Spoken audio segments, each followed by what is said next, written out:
digital. Penyatuan seluruh data dan aplikasi layanan jadi jawabannya.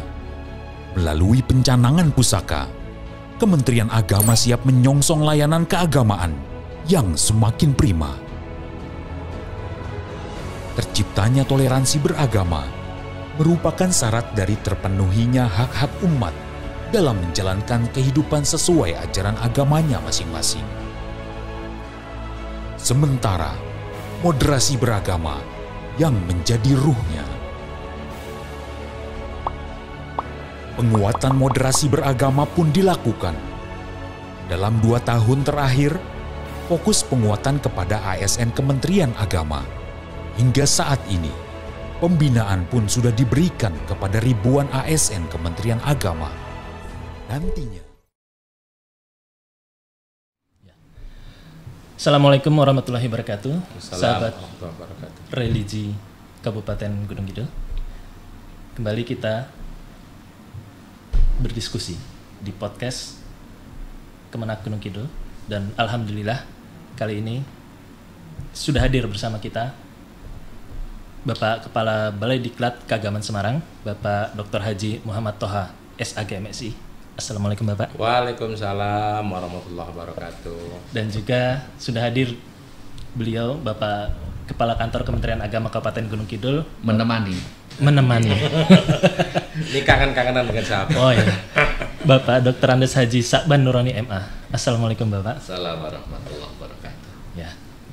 Diskusi kita kali ini terkait dengan diklat keagamaan. Baik. Seperti yang pernah disampaikan oleh Menteri Agama, bahwa berdasarkan hasil CAT IPMB, Indeks Profesionalisme dan Moderasi Beragama, 40% ASN Kementerian Agama dinilai kurang profesional. Nah, apa upaya dari Balai Diklat Keagamaan Semarang terkait hal ini? Siap. Jadi begini, apa yang disampaikan Pak Menteri itu memang sangat benar. Itu hasil ujian, itu fakta, itu realita, itu benar.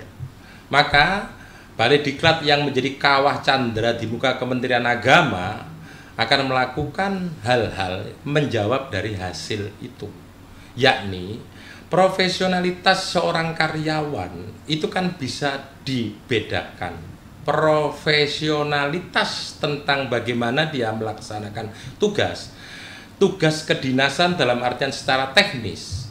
Kalau dia bertugas di keuangan, maka dia harus paham tentang keuangan. Kalau dia paham di kepegawaian, maka dia harus didudukkan di kepegawaian. Begitu juga guru. Itu maka diklat yang disiapkan adalah diklat sesuai dengan kelemahan teknis hasil penilaian itu. Misalkan kalau dia tidak ahli tentang bagaimana memahami regulasi ketika menentukan pegawai, mutasi, macam-macam, meskipun itu kewenangan pimpinan, tapi kepemimpinan tidak akan bisa memutuskan itu tanpa dasar yang telah disodorkan dan disuguhkan oleh staf yang ada di bawahnya. Maka diklat itu akan dipenuhi oleh Balai Diklat. Guru juga begitu. Ketika guru itu misalkan dia lemah, profesionalnya kurang dalam hal pengajaran atau metode, maka diklat yang disiapkan itu di metode pengajarannya. Ketika dia kurang ahli atau tidak paham dengan materi yang harus disampaikan, maka diklat spesifik tentang keahlian itu akan disiapkan oleh Balai Diklat. Artinya apa yang disampaikan Pak Menteri itu sebuah kenyataan dan itu benar. Dan fakta itu tidak boleh kemudian kita lari dari kenyataan, maka kita harus memformat sebuah kediklatan sesuai dengan kebutuhan yang telah disampaikan oleh pimpinan tertinggi kita di Kementerian Agama. Betul. Jadi terkait dengan upaya bagaimana kita bisa meningkatkan profesionalitas dari pegawai tersebut nih Bapak. Iya. Belum lagi kalau kita ngomong bagaimana dia bisa menempatkan diri sebagai birokrat, kan? Itu juga butuh keahlian. Tidak sedikit orang itu pintar secara teknis yang ia lakukan, tapi attitude, kemudian memberikan pelayanan tidak bisa secara prima, kemudian tidak bisa menundukkan dia sebagai penyatu bangsa. Itu juga perlu didiklat. Maka kemampuan 3 hal itu penting, yakni kemampuan sosial, kemampuan teknis, kemudian kemampuannya spesifik lain itu harus betul-betul dipahami dan dikuasai oleh seorang ASN Kementerian Agama. Dan itu kami sadar itu memang menjadi kewajiban Balai Diklat Kementerian Agama. Benar. Nah, tadi menarik terkait yang menjaga kesatuan bangsa. Iya. Moderasi beragama ini kan juga salah satu program prioritas dari Kementerian Agama. Iya. Nah, di tahun 2023 ini, apa saja bentuk diklat yang akan diadakan oleh Diklat KJN Ya, Semarang? jadi moderasi ini menjadi sesuatu yang penting terutama di era Pak Menteri sekarang ini. Dan saya sangat membenarkan. Seberapa cerdas anak didik kita, tapi kalau tidak moderat, negara ini akan menjadi sebuah bulan-bulanan anak bumi putarnya sendiri. Termasuk negara diolok, negara di kafir-kafirkan, Pancasila ditauhid-tauhidkan, itu karena tidak moderat, kan begitu. Nah, maka saya orang yang sangat mendukung dari apa yang disampaikan oleh Pak Menteri kita. Kerja keras kita yang sangat luar biasa untuk ASN kita, secerdas apapun, sebaik apapun kinerjanya, tapi kalau dia tidak moderat akan menjadi bebannya negara, itu yang penting. Maka Balai Diklat menata kediklatan ini dengan cara membentuk diklat-diklat. Ada yang khusus tentang diklat moderasi kayak yang sekarang dilaksanakan di Kabupaten Gunung Kidul ini. Itu khusus tentang moderasi. Pesertanya itu ada yang spesifik sama, tapi materi yang paling penting materinya sama tentang kediklatan dan nggak tanggung-tanggung. Ini narasumbernya tidak saja Widya Suara, tapi narasumber pengampu pemangku dari pusat yang memiliki legitimasi yang tidak usah disangsikan lagi tentang bagaimana moderasi yang ada di Indonesia. Kalau beliau tidak bisa hadir secara fisik, maka Zoom disiapkan untuk ini. Begitu pentingnya. Artinya diklat ini khusus memang diklat moderasi. Tapi ada diklat, itu tidak berbunyi moderasi, tapi di dalamnya materi diklatnya tentang moderasi. Jadi semua guru tidak bisa sekarang ketika dia tidak mengikuti diklat yang di dalamnya ada unsur moderasi. Meskipun diklatnya tidak berbunyi diklat moderasi. Bisa diklat apa, diklat ini, diklat itu, tapi di dalamnya materi diklat tentang moderasi itu ikut ada di dalamnya, begitu. Sehingga ini cukup masif untuk kita betul-betul kita gulirkan, kita gerakkan. Sehingga dari manapun Anda memandang, kemanapun Anda berlari, Anda akan berhadapan dengan sebuah kenyataan kediklatan yang paling kini, yakni kediklatan tentang moderasi ini. Ini harapannya, sekali lagi, biar negara ini tidak membayar pegawai negeri secara cuma-cuma. Coba dia dibayar dari anggaran negara, tapi yang ia sampaikan itu justru kontra terhadap negara. Ini berbahaya untuk sebuah negara. Dan apalagi kalau seorang guru, ini akan menjadi masalah. Ketika dia menyampaikan sebuah pengetahuan, kemudian dia tidak moderat, maka ketika menyampaikan pengetahuan itu akan disisipi sesuatu yang kontra dengan moderasi. Sehingga negara ini sekali lagi percuma membayar mereka. Maka saya orang yang sangat mendukung Pak Menteri ini. Dua hal ini sangat penting. Profesionalitas ini menunjukkan bahwa kita digaji oleh negara untuk hadir di tengah masyarakat, menjawab bahwa inilah aparat saya yang beri pelayanan, tidak saja mencerdaskan anak bangsa, tapi memberikan pelayanan dan selalu hadir ketika negara itu dibutuhkan oleh rakyat.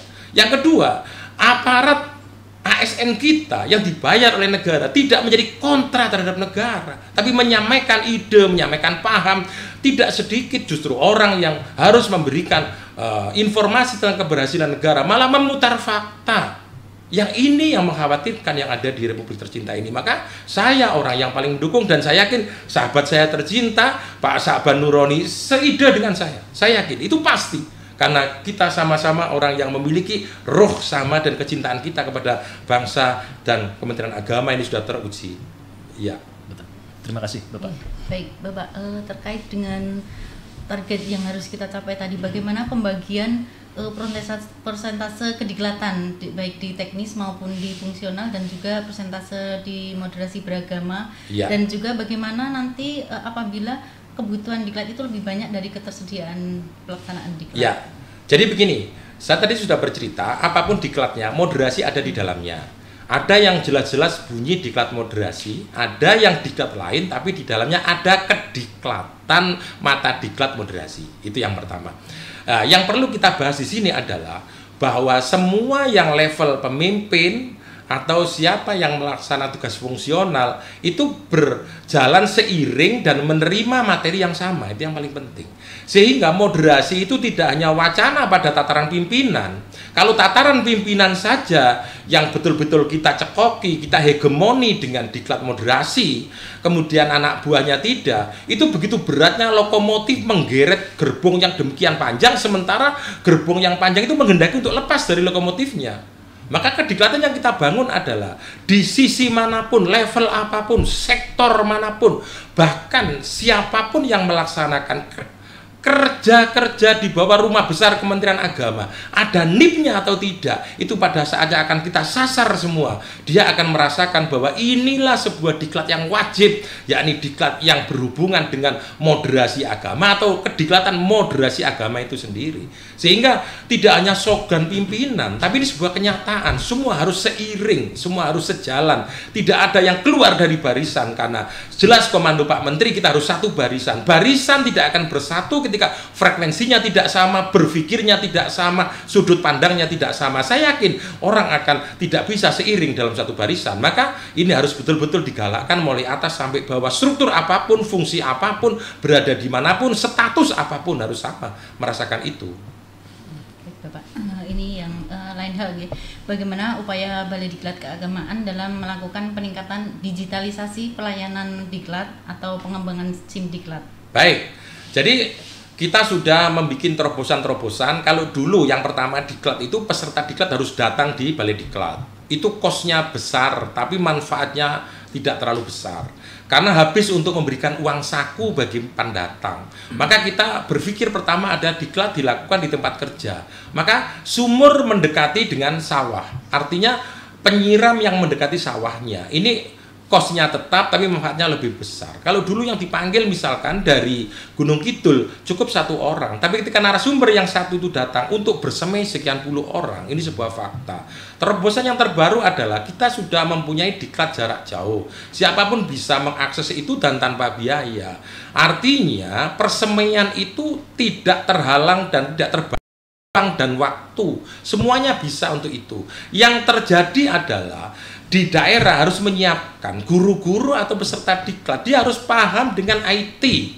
Karena apalagi tidak saja terhalang tingginya gunung, luasnya Ngare, tapi ketika itu IT sudah terjangkau, kemudian pengetahuan mereka bisa mengendalikan IT itu dengan baik, kita di lereng gunung pun bisa ikut diklat dan sertifikat bisa diterima. Artinya diklat itu diikuti dari mana saja, bobot nilainya sama, sertifikatnya sama, tanda tangan saya juga digunakan untuk fungsi yang sama. Artinya ini wujud yang dilakukan Balai Diklat mengikuti waktu, karena setiap metode itu akan berbeda ketika berhadapan dengan waktu yang berbeda. Kita tidak bisa kemudian terpaku dengan diklat konvensional yang tidak mengikuti kaidah perkembangan zaman. Itu belum lagi ketika ada diklat yang diklat itu blended. Diklat blended itu separuh berada di tempat yang sama tapi separuh dilanjutkan dengan tipe jarak jauh. Ini menjawab ketika orang mengatakan bahwa diklat jarak jauh itu roh perjumpaan kita kosong. Tapi kita jawab, diklat itu blended, pakai ketemu sebagian, berpisah sebagian, sehingga kos keuangan bisa dipotong, diklat bisa berjalan. Ini sebuah kenyataan. Ditambah lagi, saudara sekalian, untuk menyampaikan kebutuhan diklat, tidak usah orang dari Gunung Kidul jauh-jauh datang ke Semarang, cukup komunikasi dengan aplikasi yang ada di kita. SIM diklat kita juga IT, maka tidak zamannya lagi kemudian kita butuh diklat harus datang secara fisik. Itu tidak saja membuang waktu, tapi kos untuk datang juga besar. Maka siapapun yang butuh balai diklat, kemudian butuh kediklatan apa yang disampaikan, cukup buka aplikasi tentang diklat. Di situ ada fitur-fitur yang lengkap. Butuh apa ditombol di situ. Maka ini wujud bahwa kami familiar dengan IT, kami terus mengikuti perkembangan demi kejayaan Republik ini dengan wasilah Kementerian Agama Jaya, Indonesia juga jaya. Ya, terima kasih. Yang terakhir, bagaimana evaluasi Balai Diklat Keagamaan Semarang terhadap diklat-diklat yang sudah dilaksanakan? Ya, saya tanpa mengurangi rasa hormat orang-orang yang telah memangku Balai Diklat sebelum saya harus mengakui bahwa yang kita lakukan itu sudah sesuai dengan sasaran, karena kediklatan itu ditentukan oleh user juga, sehingga saya termasuk ketemu dengan sekaligus guru dan sahabat saya ini, Pak Saban Nuroni, itu dalam rangka barangkali beliau menyampaikan kepada saya secara langsung, butuh diklat apa? Maka inilah wujud kami bahwa keberadaan Balai Diklat itu merupakan servis dari Kementerian Agama di 2 provinsi, yakni Jawa Tengah dan daerah istimewa. Maka apa yang kita lakukan, diklat yang kita gulirkan, itu merupakan kebutuhan-kebutuhan utama dari user yang ada di tempat kerja kita. Kami tidak tahu kebutuhan di daerah itu apa. Karena apa? Sesungguhnya yang menjadi servis masyarakat langsung adalah sahabat dan guru saya. Saya itu servisnya penyervis. Beliau ini paling tahu, guru butuh apa, masyarakat butuh apa, haji butuh apa, bimas butuh apa, itu beliau yang tahu. Maka saya tidak berhadapan dengan masyarakat langsung. Ibarat sebuah kerja, saya itu bengkel, beliau yang punya bis. Maka bis itu jurusan mana yang butuh itu kayak apa, nyamannya kursi seperti apa, durasi waktu itu beliau yang tahu. Tapi ketika bis itu nggak nyaman, bengkelnya datang ke saya. Sehingga saya itu berterima kasih dengan sahabat dan guru saya, beliau yang paling tahu karena beliau di ujung tombak. Beliau bercerita kepada saya, Toha, saya butuh ini, butuh ini, butuh ini. Dan itu tentunya adalah kemauan dari masyarakat yang dipangku, yang dipimpin oleh beliau. Sehingga kerja saya itu justru menservis beliau, bukan menservis masyarakat secara langsung. Yang mengirim guru kepala diklat, yang mengirim guru yang ada di atas itu adalah beliau. Maka beliau yang paling tahu siapapun yang akan dikirim ke kita. Sehingga kalau kita lembaga manajemen tradisional, saya itu pemangku pondok pesantren. Maka beliau inilah yang memondokkan kepada saya, ini orangnya, kan gitu. Maka saya ada kalanya harus ketemu dengan sahabat saya tercinta, Pak Sa'ban Nuroni, bahwa inilah hasil produk yang dipondokkan ke saya, putra-putra panjenengan. Maka adanya saya karena beliau. Demikian. Ya. Kita sudah mendengarkan berbagai macam penjelasan yang cukup detail dari Bapak Muhammad Toha, dan kemudian bagaimana harapan dari Bapak Sa'ban Nuroni selaku Kepala Kantor Kementerian Agama Kabupaten Gunung Kidul. Monggo Bapak. Assalamualaikum warahmatullahi wabarakatuh. Waalaikumsalam warahmatullahi wabarakatuh. Yang terhormat Kepala Balai Diklat Keagamaan Semarang, Bapak Dr. Muhammad Toha. Alhamdulillah pagi ini kita dipertemukan oleh Allah dalam suasana yang luar biasa, sangat membahagiakan. Tentu saja selaku Kepala Kantor Kementerian Agama Kabupaten Gunung Kidul menghaturkan sugeng rawuh ya. Terima kasih. Selamat datang, ahlan wa sahlan wa marhaban bi hudurikum. Alhamdulillah. Di Jabal Jarub.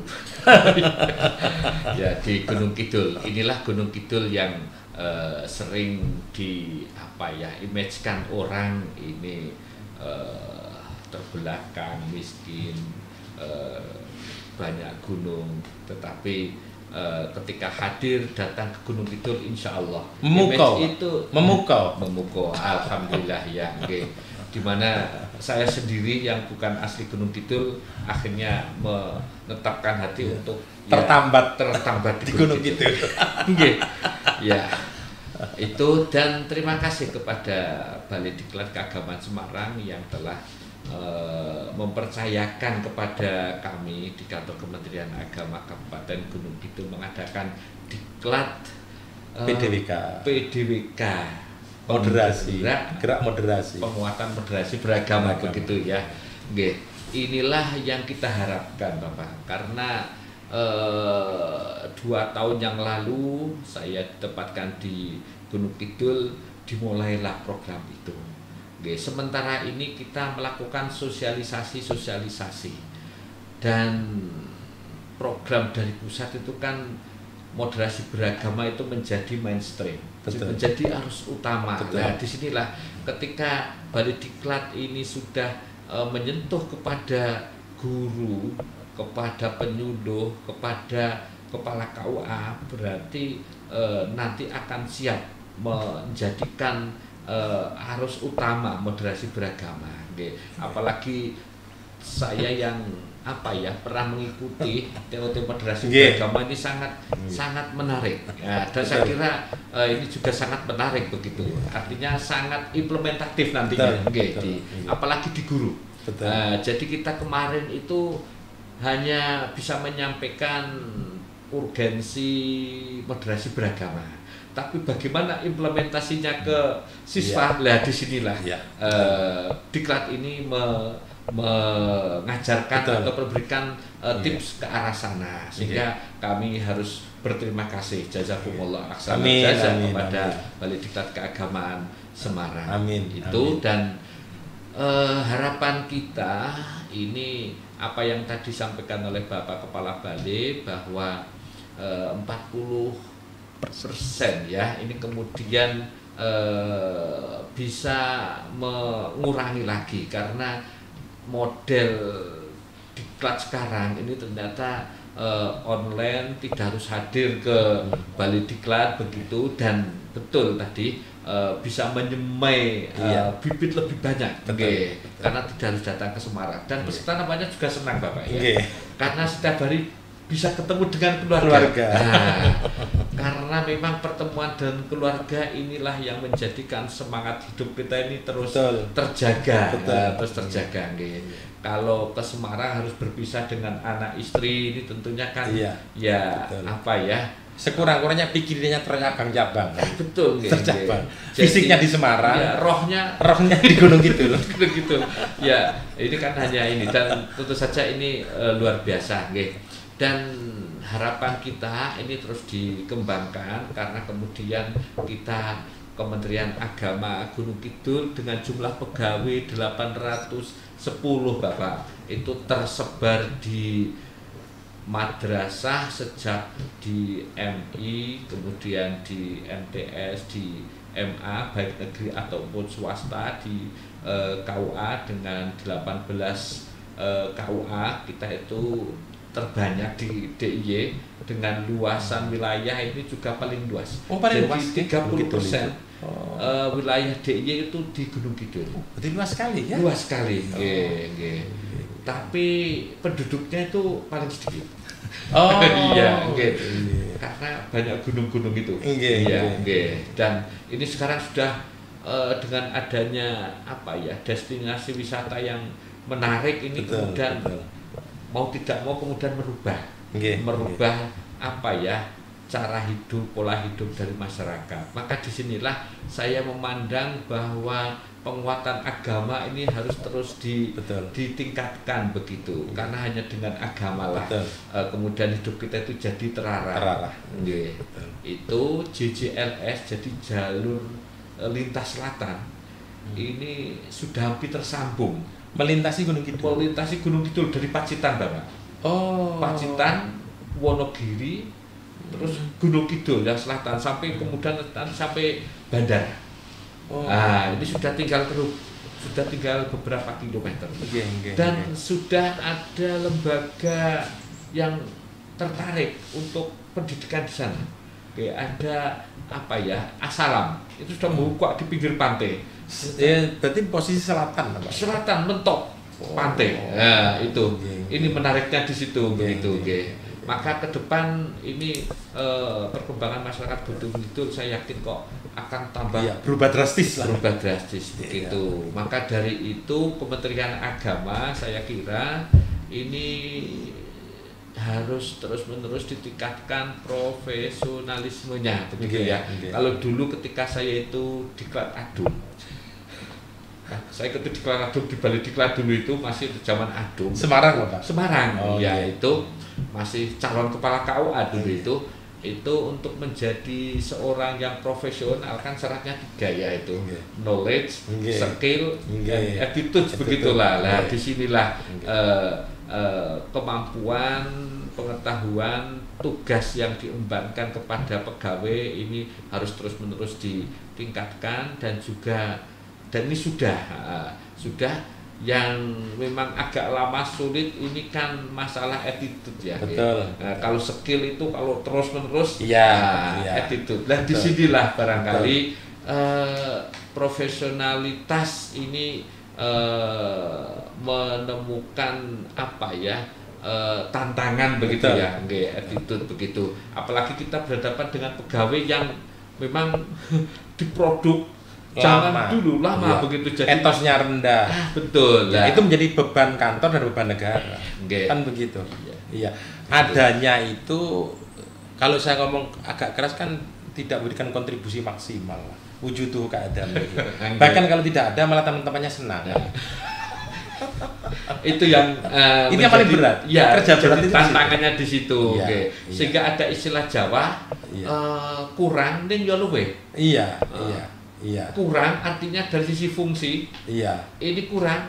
Luwih Iya. itu dari jumlah. Kuantitas lah, inilah Iya. tantangan. Betul. Saya kira itu Iya. tantangan dari kita semuanya. Tapi insya Allah ini Iya. dengan luar biasanya Balediklat tadi sebagaimana prinsip apa ya ilmu begitu ya. Iya. Kalau setiap hari ditetesi, Betul. nah, Iya. batu itu pun akan. Iya. Nah, itu. Jadi kalau persuratan Pak, orang tidak bisa bikin surat, paling lama 1 jam sudah bisa surat. Tapi kalau orang kerja disiplin, tanggung jawab, memberikan pelayanan prima, itu tidak bisa dirubah setahun, tidak bisa. Betul. Okay. Kalau surat konsiderannya jelas, kalau bikin surat, kepadanya jelas, nomornya jelas, itu 1 jam selesai. Iya, Tapi iya. kalau orang kemudian memiliki tanggung jawab terhadap kedinasan, sadar bahwa dirinya digaji oleh negara, 10 tahun belum tentu bisa. Nah, Kan gitu. itulah. Ya, tapi saya yakin ini Iya.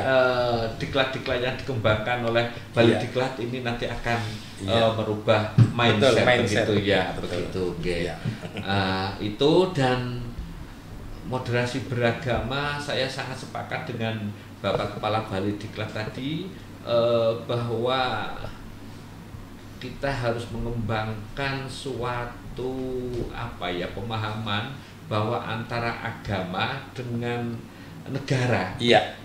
bangsa begitu, Iya. itu seperti dua sisi mata uang. Betul. Iya, yang Betul. tidak bisa dipisahkan.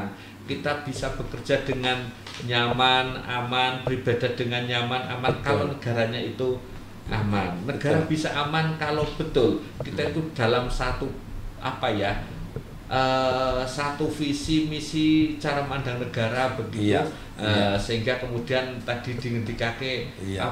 negara kemudian tidak sia-sia begitu. Betul, Oke. betul. Jadi kalau dalam istilah kita itu ya hubul waton minal Minal iman iman. begitu ya. Jadi, Dan ini kan seiring dengan sampaikan oleh Pak Menteri kan, Iya. agama itu kan inspirasi. Jadi karena inspirasi agama kita menjadi bekerja itu ibadah. Karena bekerja itu ibadah maka harus sungguh-sungguh. Karena bekerja ini ibadah maka harus ikhlas. Jangan agama jadi aspirasi kan gitu. Berkali-kali Pak Menteri begitu dan itu sangat pas Pak. Orang itu kadang-kadang justru dia semakin beragama, kok semakin jauh dari akhlak ketika orang itu beragama. Kan begitu. Sekarang itu Iya. susah. Orang mengatakan dakwah, tapi kan justru ketika orang mendengarkan dakwahnya, kok semakin tidak suka. Kan begitu. Bisa tidak suka sesamanya, bisa tidak suka kepada negaranya, kan begitu. Idealnya sebuah agama sekali lagi itu cocok dengan Pak Menteri. Agama itu inspirasi Ya, bukan aspirasi. Maka dari itulah Bapak Menteri itu kemudian memberikan perintah agar tidak menggunakan tempat-tempat ibadah Betul. untuk kepentingan politik praktis. Betul, Ya, betul. Inilah. Jangan bawa-bawa Tuhan untuk kampanye kan. Ya, ya.